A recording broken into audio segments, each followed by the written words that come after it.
Hey guys, we're with the Manspots today. We did a ton of awesome work. Deck, timbers, come take a look. Come on.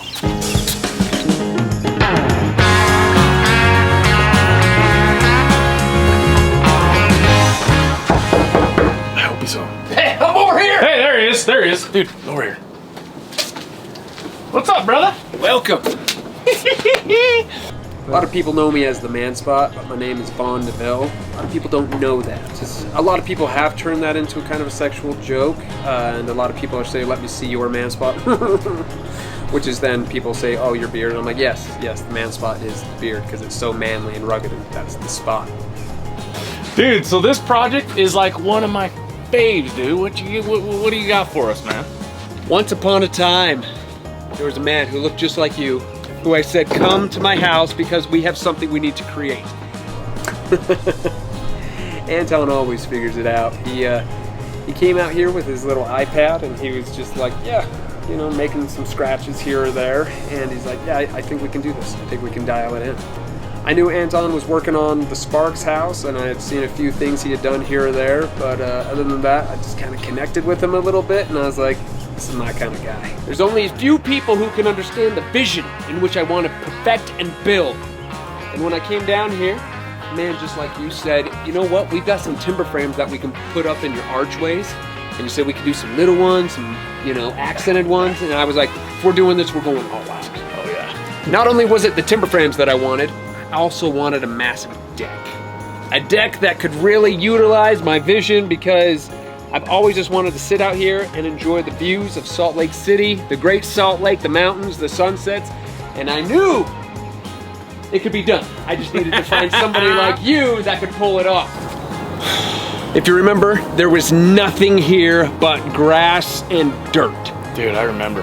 And I literally said, I want the deck to come all the way out. As I walk out my back door, I want to be able to just keep on walking and cruise and cruise and keep on coming. And then I said, and that's not all. I want a hot tub that I can walk into. And not only a hot tub, but a swim hot tub. Swim hot tub. That way, if I don't want to like swim, I can just sit and chill and enjoy the view. And I remember you were like, that's gonna be heavy. We're gonna have to do some big cement foundations and pillars. Yeah, 20,000 pounds to be exact. And I remember walking and saying, I want it to come over here and wrap around and connect to the front. I was a little nervous because this site has got to be the most difficult construction site that I've ever done work on, ever. You've got a huge hill on this side and a huge hill on that side, and there's no access for machinery or anything. Yeah, it was no small task. I remember asking you specifically, can it be done? And you're like, anything's possible. Anything's possible. You just gotta have the right guy. There you go. From getting the machinery in here to dig the holes, you can see we don't have a lot of room, and then from getting the material in from up there, figuring out we have a big enough crane, we have will it hold the weight, what angles can we get to get all the materials, the hot tub here, the pillars, everything else like that. Craning the hot tub, yeah, from the street. And I remember specifically the first thing you did was the timber frames. And we put those in, my wife was like, what are you doing? She didn't see the vision. She had no idea what the vision was. She was like, when are you gonna get started on this thing? I was like, they have started. Look at these timber frames. Look at the details. Look how massive they are. They're huge. Then slowly but surely. Phase one. Phase one. I remember Manspot talking with me and saying, BC, we need more. When the wife saw the timber frames, she was like, all right, it's getting warmer. Yeah, we gotta go into it. Exactly. So the timber frames in the front of the house, and then when she saw this timber frame back here, she was like, oh wow, okay. And then boom, saw this pergola. She's like, oh, this is so nice. Saw the big beams.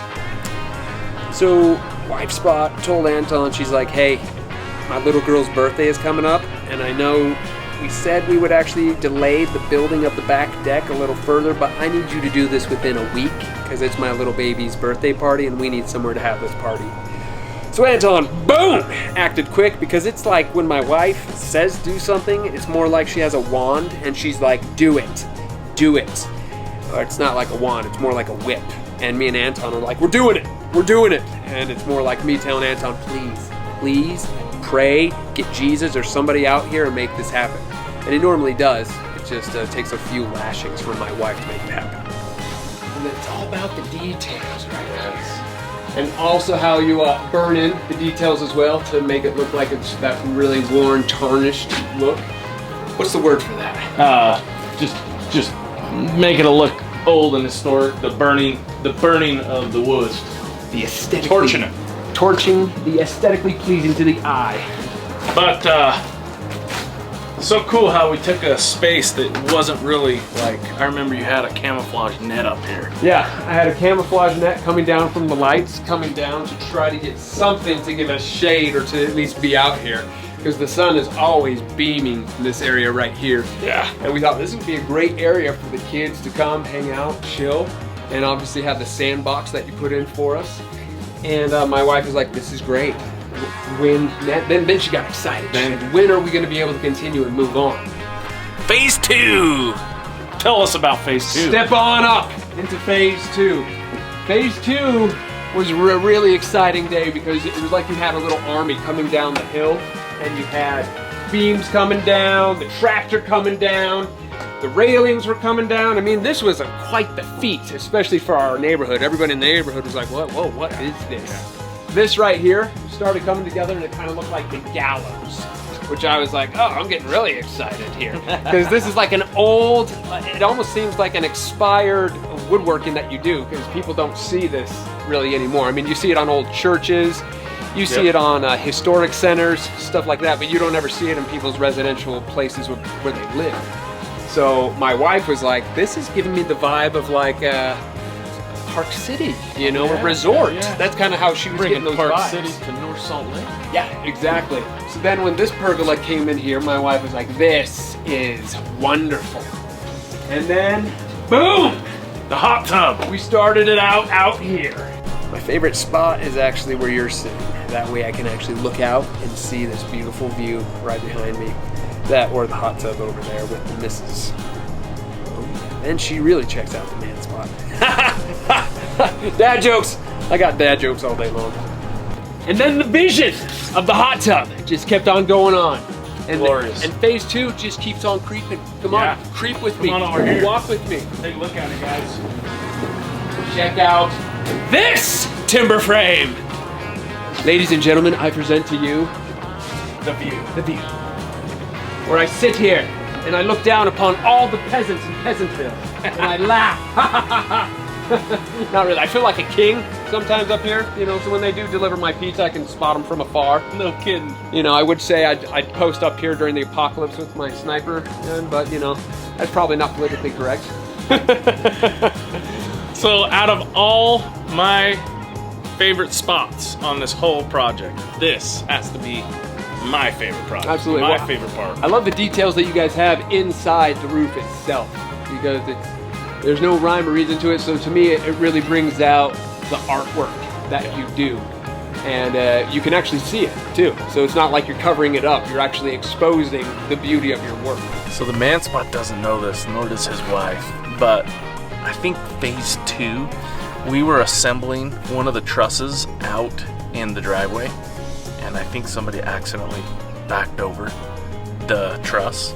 Therefore, we had to repair it. We never told them, but we just fixed it and put it up. But that comes to mind as kind of a little oops moment. And to be honest, I knew that we were going for that historical, that reclaimed vibe, and I had a lot of leftover pieces. Yeah. They were different colors, and one day I put them together in the shop, and it just like, this came together for the Manspot.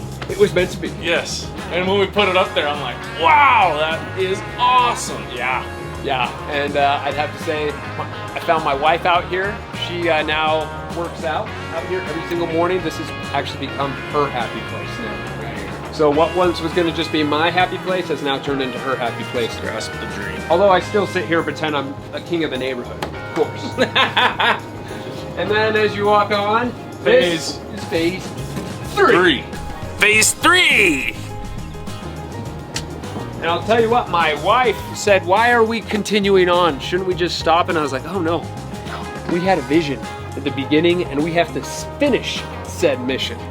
So as you continue on here, the accent lights that we have really put a good accent on the deck itself. Make it very aesthetically pleasing to the eye. And when you look at these things, you're just like, yeah, it all ties in together perfectly. Coming up from the road, it just draws you in, man. Oh, it really does. People are like, what is that place? Yeah. And then right here, we've actually found ourselves finding a new view that we never even thought about. And now this has actually become one of our favorite spots in the evening time, because no matter where you're at on the deck, at some point during the day, you can find shade, which is really nice, and it's very convenient, especially when you have kids and you need to get outside and have a 5-minute break. Yeah. And you can see the whole valley, man. That is so cool. Yep, no matter where you're at, we can see it all. We call that the $1 million view. Yep, 100%. But then I threw you a curveball and I said, I love the woods so much, we just have to keep on continuing. We gotta keep on going. You see that fence line right there? That's actually what it looks like, just disgusting fence that never should have been. Vinyl! Horrible, ugly vinyl. The wood really speaks to you. And I think this really helps out the entryway as you're walking up to the house of what you're walking into when you look at the rest of the deck. Just kind of warms you up a little bit. And that's what wood does, it warms you up. Out of all the projects we've done things on this deck that we have not done on other projects ever, or would think of doing on those projects. And one of my other favorite parts is this X, man. It's such a cool detail. The spot.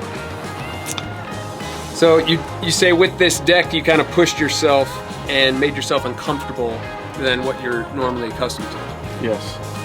Yeah, we did. We took the box and we threw it up against the wall and broke out of that box. And what's great to me is I thought you did this all the time. So you didn't even hesitate. You're like, yeah, we can do this, no problem. It came out beautifully. It was as if Jesus himself was resurrected, which he was, and he came back and he's like, you know what? I was a carpenter growing up and I want to do something again. Throwback, Jesus deck, boom. I think the build turned out awesome. Like, I dreamt about the finished product on this job, and I am super happy and pleased with the way it turned out. So, yeah. Well, you have you had the confidence to do it. And not only did you do it, you did it with your creative spirit. And that's what I really love. Yeah. On to the next one. On to the next one! Ah!